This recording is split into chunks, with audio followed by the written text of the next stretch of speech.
Thank you. Thank you. We are grateful for your time, sir. Yeah, thank you so much. Thank you for the invitation.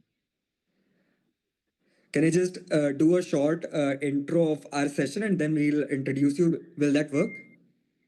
Yeah, sure. Why not?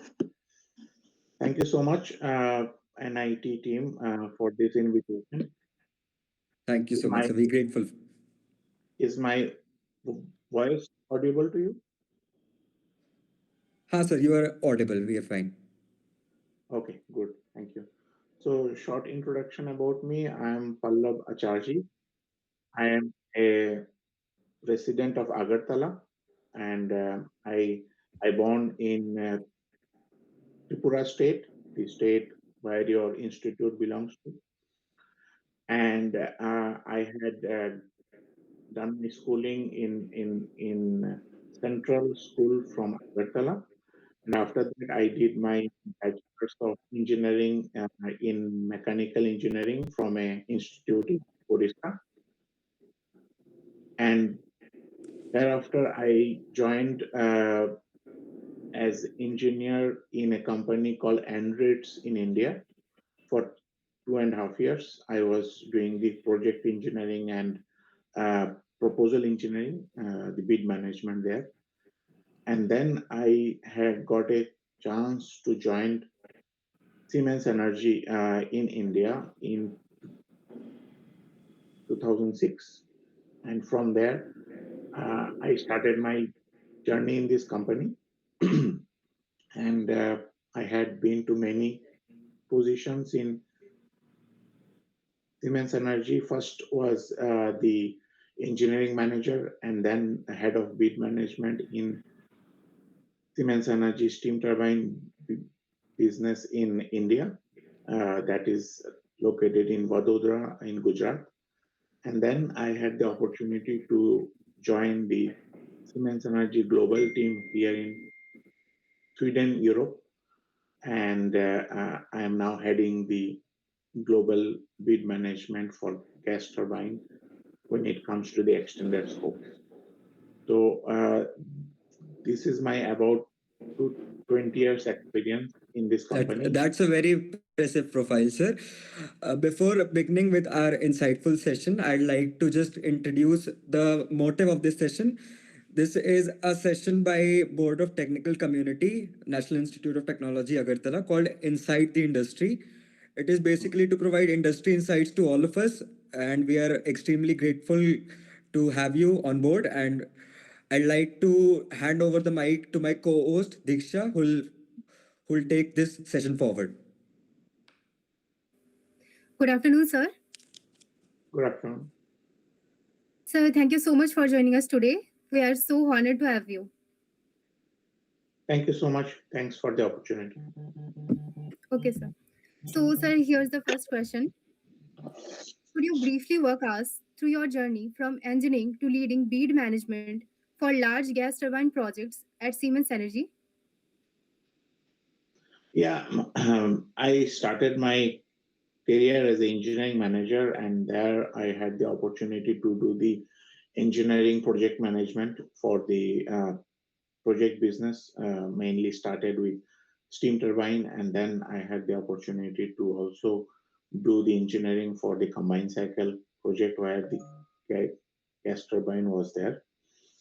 But mainly, I was in a my aspiration was to have a customer facing role in the very early stage.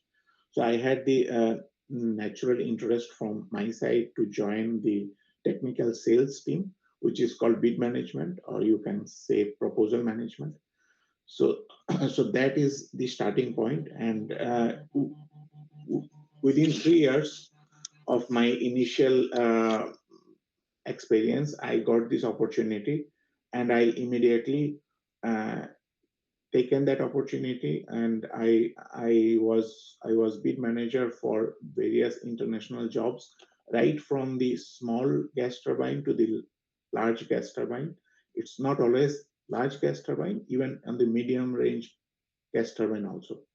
So you must know the market. The market is split from the small gas turbine to medium gas turbine to large gas turbine. When we say large gas turbine, it is more than 100 megawatt. And when you say the small gas turbine, it's below 30 megawatt. When you say the medium gas turbine, it's from 30 to 100 megawatt. So that is how the market is split. I have the experience to handle all ranges. That was my good luck, and that I got this opportunity from this company. And I really had the opportunity to work in the largest gas turbine project also. Thank you so much, sir. Sir, as we know that the session is on the topic, can gas turbines and renewables work together in real power grids? So I'd like to put up a question for students hearing this term for the first time. What does bid management actually mean in large energy projects?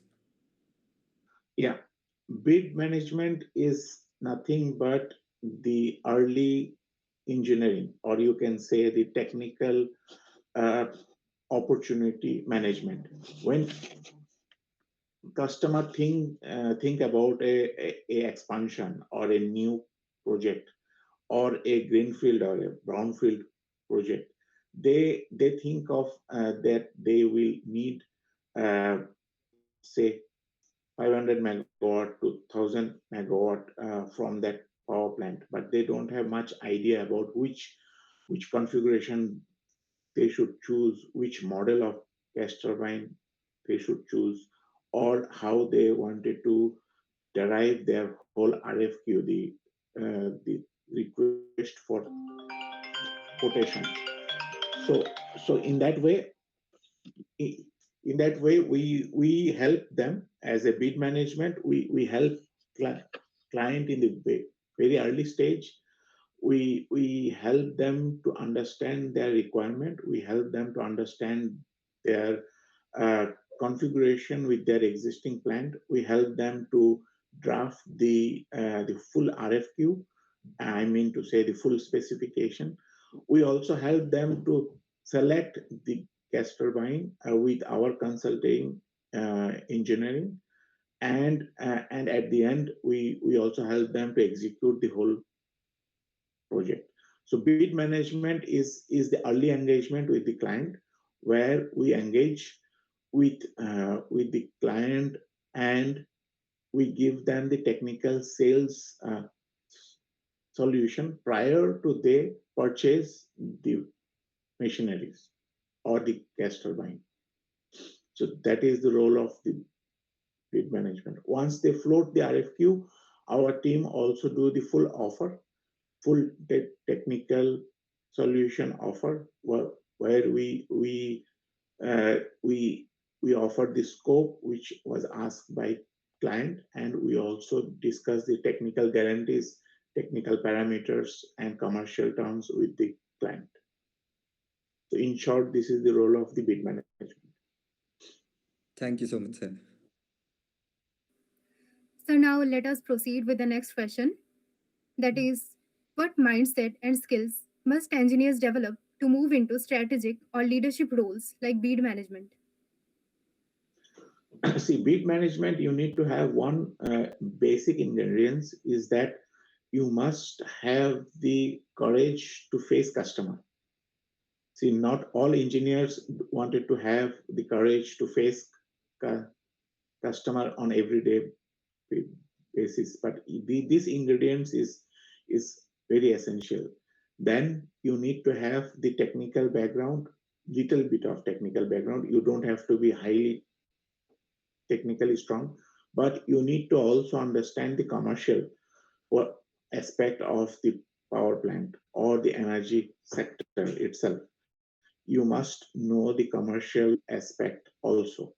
So we say 50% of technical, 50% of commercial. You will be ideal candidate to go for a bid management role. But on the other hand, you also have the you also need to have the ingredients to face customer in a confident way that they must follow your instruction or your suggestions. So that is the essential part of it. Okay, sir. Thank you so much. Taking both of us and all of us ahead in this podcast, I'd like to ask you, sir, that when bidding for billion-dollar projects, how do technical, commercial, and risk teams come together to make a final decision? Technical team comes and technical teams comes and at a very early stage. They comes in a stage when we are in talk with the client on the very initial opportunity development stage. Commercial teams comes later, and risk management teams comes in the farm bid stage. So when everything gets confirmed by client, and then when we are making our firm offer to the client, that stage the risk management comes in picture. That how much risk we have, what are the risks we foresee, how we will mitigate those risks. So that is the concurrence. And commercial team also comes in picture at a very early stage, but not as early as technical. But their job is to discuss the terms and conditions with the client, the contract terms and all. So that is also important part. So these three departments or three teams has to work together collaboratively to give a proper offer to the client. Completely understood, sir. I'll hand over the mic to Diksha for the next question. Okay, sir. Sir, so the next question is: have there been situations where the best decision was not to bid for a project? And what factors drove that call? Yeah, this is quite common in our life. In my role currently, I have the responsibility of bid no bid. So I need to decide, and most of the time we say yes, we will bid. But in some cases, as you said, we have to also no bid. There are various factors on that. It's not always based on the external factors, it's also internal factors. So we need to understand the opportunity better. We need to understand whether we are a correct fit or we have a correct fit product for that opportunity. If not, why should we spend our resources to do the bid management work, which is a quite a big 6 to 8 months work actually. So on those aspects, we take a decision that whether to go or bid or no bid. In most of the cases, I would say 90% cases, we say yes, we'll bid, but there are some cases we also say no bid. Those are very few. Thank you, sir. That was actually insightful. So the next Thank you. question I'd like to ask on behalf of all the students, that if a student today wants to enter into techno commercial or strategic roles in the energy sector, what concrete steps should they take in the next 3 to 5 years? See, as a fresher or as a beginner, I would recommend you to understand the concept first. Concept of the energy sector transition, what energy transition is happening in the world. You might see that the world which we are now, few years back we thought everything will be renewable, but now we see that it's not going to happen. Renewable has its own boundaries, own limitations. Hence, we are also continuing with gas projects. Gas turbines also being chosen for the data center, which is based on the AI platform. So they are also being chosen there. So I would recommend everybody to understand the basics first, the concept first, and then you choose your field where you wanted to be, whether you wanted to have a bid management role, sales role, or an engineering role, or a back-end uh, service role, which is also fine. Sir, I'd also like to ask that for like students, how has this sector and career has evolved over a period of time for the say last 50 years? 40 years? Like, how is it shaping up? What are the future prospects, and what do you think about it? And what are the skill sets actually people should think about, who should be coming into this and who should not be coming into this? If you are asking the power or energy sector, Both you as a mean? whole. Okay. So, yeah, everyone can try their luck into this sector because there are various opportunity there. You can have the early sales role. You can have in sales also. There are many roles like key account management roles. You will be key account manager for a company like, say, in India, NTPC. So you can also have those kind of roles. You can also have the engineering roles, like more engineering, the detail engineering part. In engineering also, you have the basic engineering. We have the R&D, research and development. We also have the service part, after sales service part, or the installation part. You can be also in the commissioning engineer. You can also be the installation engineer. So there are various opportunities, but one should understand the field, understand the technical concept, and then choose where I am better fit, which role I am better fit. Like I chosen from the beginning that I will go for mechanical engineering, and then in mechanical engineering also I chosen that I will be in technical sales.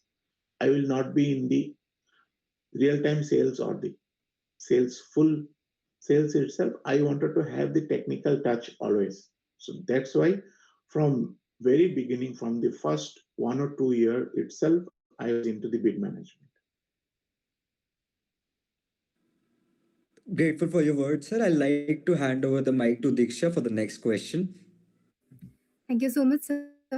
Sir, now I would like to ask the last question of this podcast. Then we will move forward the questions asked by our students. So, sir, the question is, what advice would you give to engineering students who feel unsure about their career direction right now?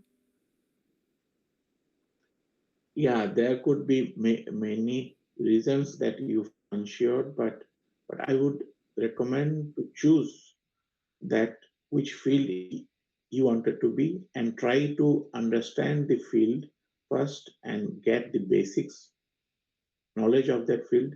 Say, for example, you chose to be in in the core field, say electrical engineering. So first, in the engineering, you need to understand which are the new trends coming up. Choose the newest trend, then you will be able to prove yourself better than the whole mass.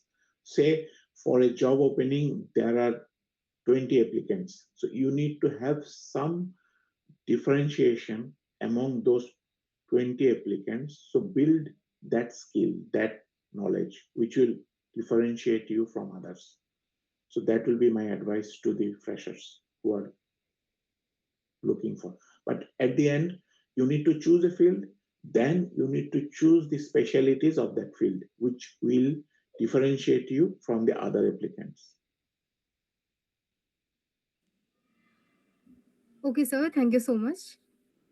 Welcome. So now I'll take it to a more unpredictable and fun part of the session where the students have put up a lot of questions for us. And I'd like to pitch in their part, and we'll be grateful for all of the insights you can provide to all of us. Sure, I will be looking The forward. first question is from my batchmate in chemical engineering. He's asking that as a chemical engineer, what are the opportunities for him in energy sector and what are the skills required for it? Very good question. Chemical engineering has a key role because you are the guys who know the process field. So in energy sector, the process engineers are mostly comes from the uh, chemical engineering background. What do you mean by process engineering? Are that the guys who fix the initial process or you can say process flow diagram of a plant. Uh, say you have at present you have water and electricity, so you wanted to produce hydrogen. So you are the person who will derive the process flow chart of that particular system. So that is a key aspect of that. So chemical engineering is a fundamental engineering group where the process engineers comes from this background. So I would recommend you to opt for that. Yeah. Sure, sir. One of another question which I'd like to pitch in is by my batchmate who is from CSE department. He's basically asking, being a CSE student, should he be considering more of managerial roles in energy sector or core roles in energy sector? Because obviously he's from more of a coding background. Yeah, coding background also we need to have the so you have the opportunity to have your field also in the energy sector, because nowadays we also need the data engineers or the programmers to do the software part of it when it comes to our data, the digital initiative, AI integration, and also the digital products which we have. So yes, we also need few of the competent computer science engineers with the programming background or data analysis background, data analyst and all.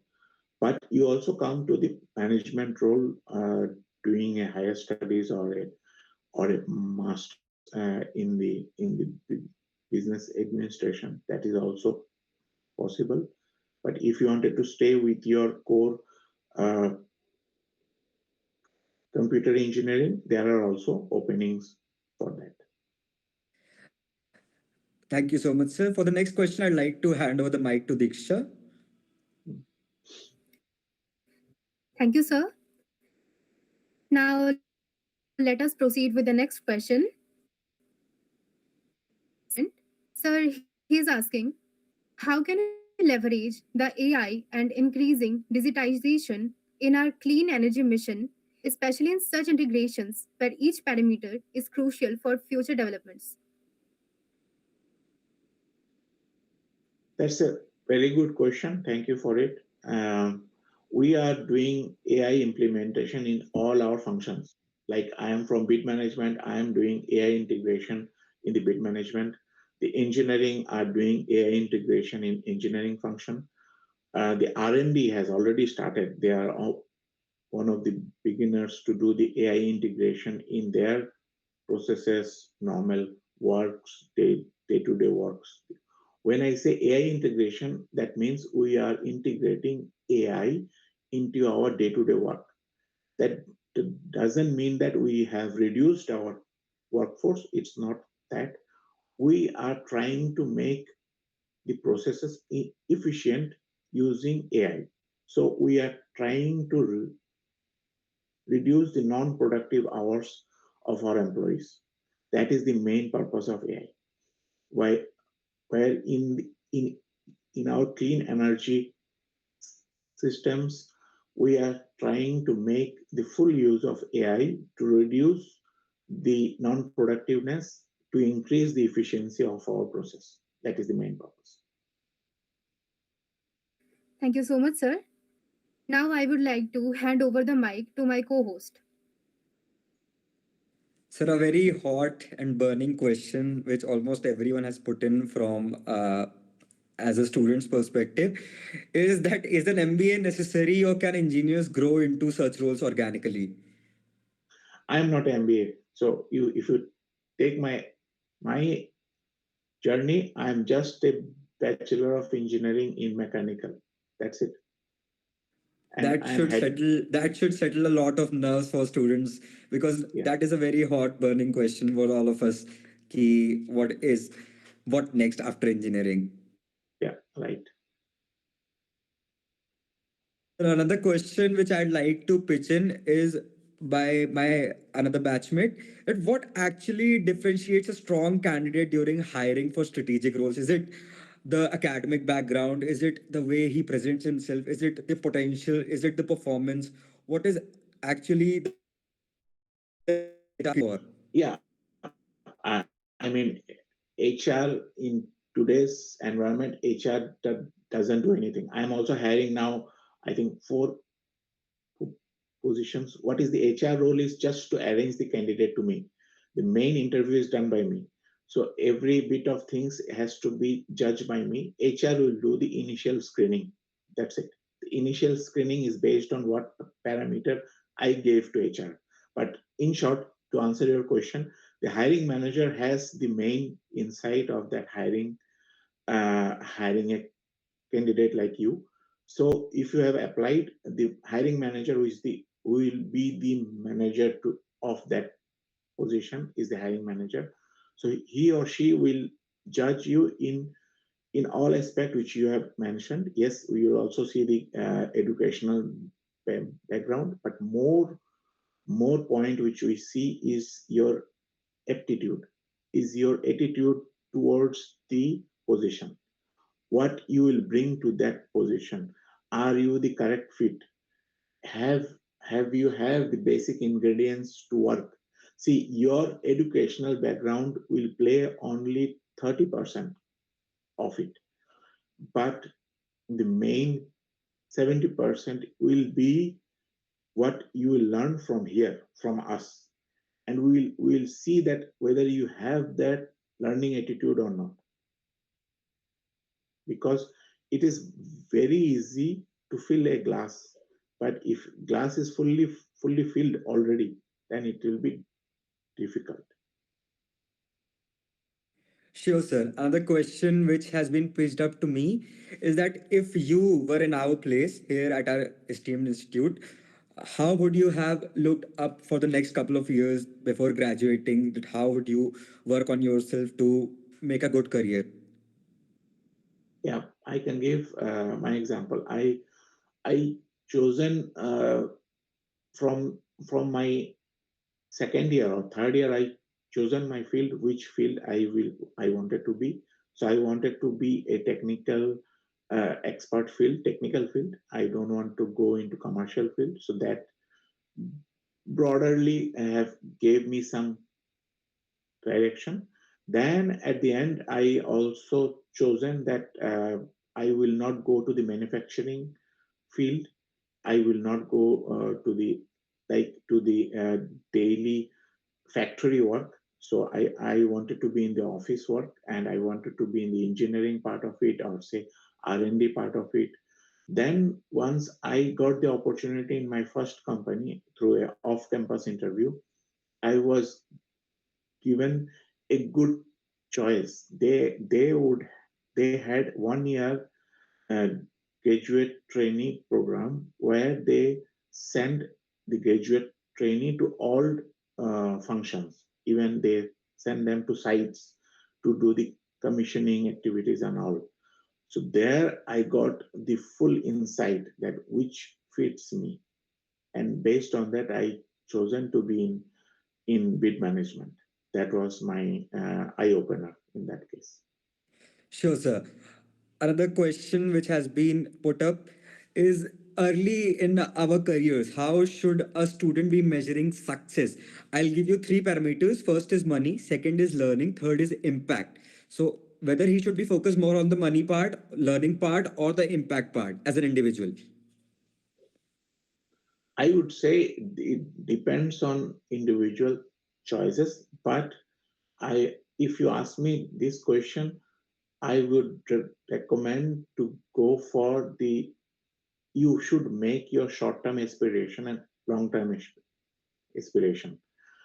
Short-term goal or long-term goal in easy words. Short-term goal, what you wanted to see yourself in 3 years. Long-term goal, what you wanted to see yourself in 10 years. So those has to be clear from day one. And that will help you to choose the field. See, money matters to everybody. Even even the technical experience matters to everybody. Even the other aspect which you have mentioned, everything is matters. But easiest way for you to handle this part is that you make your short term goal and long term goal, and then choose the the path to fulfill those goals. That will be the correct way to handle Understood, it. sir. I'd like to hand over the mic to Diksha, and then we'll have an open mic discussion where anyone from the audience can also pitch in for a few questions, and then we can wrap up the session. Sure. Sure. Thank you so much, sir. Sir, so the next question is from a student who is in core branch but want to pursue their career and in technical field. So the question is, a large number of core branch students eventually prepare for IT or software roles. From an industry perspective, why do you think this shift is happening? Yeah, this shift is good one actually. Now we say, for example, India. India has made a impression in global market that we are the IT hubs, we are the IT engineers, we are the computer engineers, we are the programmers of the world. So even in my company, which is far in Europe or far in US, we have the programmers, and those programmers are from India. So this is a good shift. If you are in a core branch, and if you think that if you can go to the coding, or if you go to the programming field, you do a higher studies into those fields, and you can jump into it. So there is no harm to choose that part if you feel that you will be successful. It's always your instinct who has to support that. If you wanted to stay in core, that's also fine. That is also available. But the core branches like civil engineering has undergone a different changes. So the opportunities in civil has come down. So you wanted to choose the core, you have to choose the core which is exists still. Like the electrical engineering exists, the mechanical engineering exists, uh, chemical engineering also exists, but the civil engineering, the opportunities has come down. So if you wanted to stay in core, that's you need to choose the current trend of the market, which field is having most number of jobs that you need to identify. Thank you so much, sir. That was really very insightful. Now I would like to hand over the mic to my co host. Sir, I'd request the audience to pitch in with a few questions if they want to, and let's see what all of us have in store for us. Sure. Anyone present here who want to ask something to sir?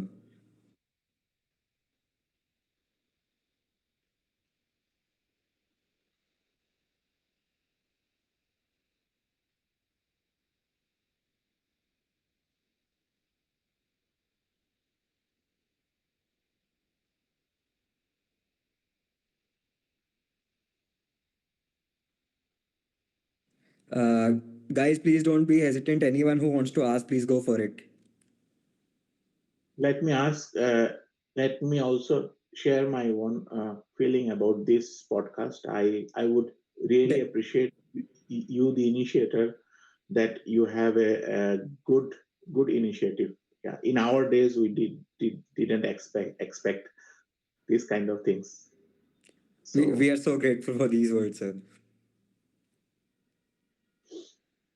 It is very not much possible, not exactly possible to put it in words, but it means a lot. All these statements that we are trying, and let's hope for the best.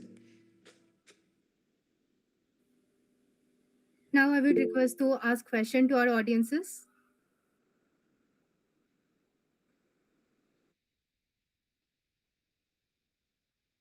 yes, I think one hands up. Please go for it, guys. Please go for it. Good afternoon, sir. Actually, my question was when we talk about bid management, you have to manage several bids that are put forward by different industries or different businessmen. So, how do you think that when protests happen, like when competitors compete for those bids, how do you accumulate them while doing so? Good question. Uh, Bids are prepared by us. So say I am giving the example of my company, Siemens Energy, manufacture gas turbine globally, and we are bidding for the gas turbine projects globally. And we are not the only one. We have the competition. We have our competitors. They are also bidding for it. So, so what aspect we will prepare the bids to handle the competition is that we will try to analyze the customer requirement, the exact requirement of the client, and try to analyze how well our product will fit into that. So we do a pre-analysis. It's called a feasibility study that we will do it, and we will fit our products and check how well it fits technically, and then we'll also check how well it fits commercially. So that in that way, we also do a analysis with our competition also. So competition product also, because these are very high value projects. It's a billions. So we have to do this. We have to spend this much of work in the bid stage. Then we analyze that yes, we have an edge over our competition on this aspect. So we need to find out our unique selling points, and then we need to highlight those in our bids. That is the job of the of a bid manager. That we must highlight what we are good for, what are the unique points of our product and solution and services. So then on that basis, client will do a techno-commercial evaluation. Always customer, after getting 2-3 offers from different sub-suppliers, they do a evaluation, which is a technical evaluation and also commercial evaluation. And we must understand the evaluation. On those evaluation, we stood first so that we get the order. So that is the whole intention and whole work we do in the bid management to highlight our key evaluation point, our key unique selling point, which customer will appreciate, and they will then identify as the correct for their requirement and award the contract. That is the Sir, in short. once I like, it was in a movie where a Hollywood movie where several bids were to be submitted to a client, that was the US government, and a particular a particular competitor bidded almost 28 million more than others, and it was definitely a loss. Sir, when we talk about those bids that you put forward and the bids that your competitors would have put forward, how do you analyze the margin between those particular bids, so that the margin is not too much, not too less for the client also, and the services that you provide are not compromised based on those? Yeah, we always keep that in mind, that margins, earnings are always part of business decisions, but we must not uh, also give a very high offer to our client. So we also have to look on the client perspective as well.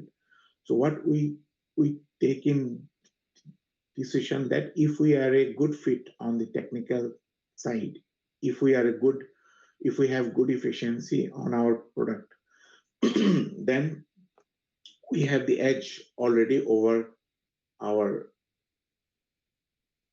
competition. So in gas turbine market, not everybody has the product for a particular range. Say in the range which has been asked by client, our product in a good range has a good efficiency, has matched all the requirement of emissions and all, then we understand that this is a good technical fit, and we appropriately make the cost to price conversion. We have a cost figure. Say A is the cost figure, and then the B is the margin which you are talking. So we offer the price A plus B. That is our strategy. Is your Got question it, sir. answered? Got it. Thanks a lot. Yes, sir. Okay.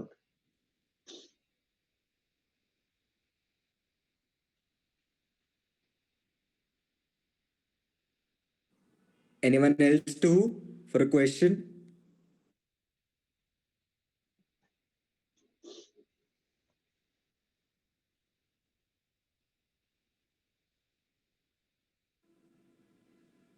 Diksha, you have something to say?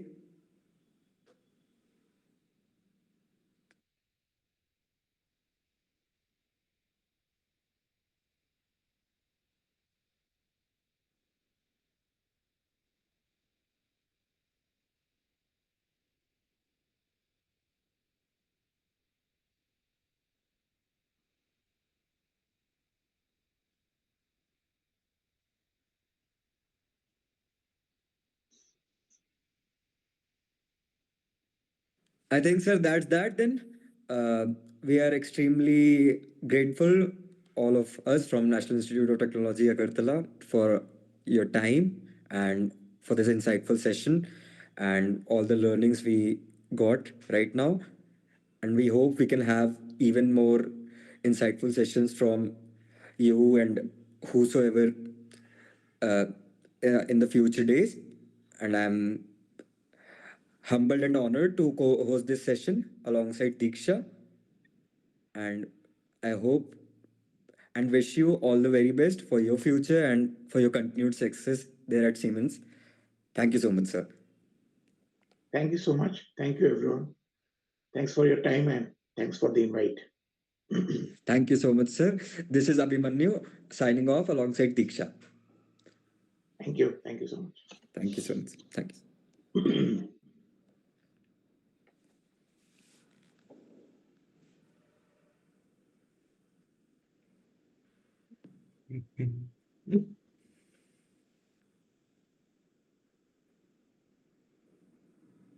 Hello. Anyone still here?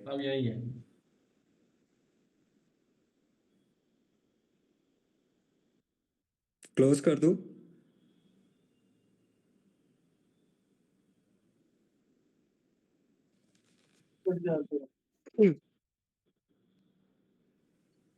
Bye bye. Bye bye, guys. Bye bye.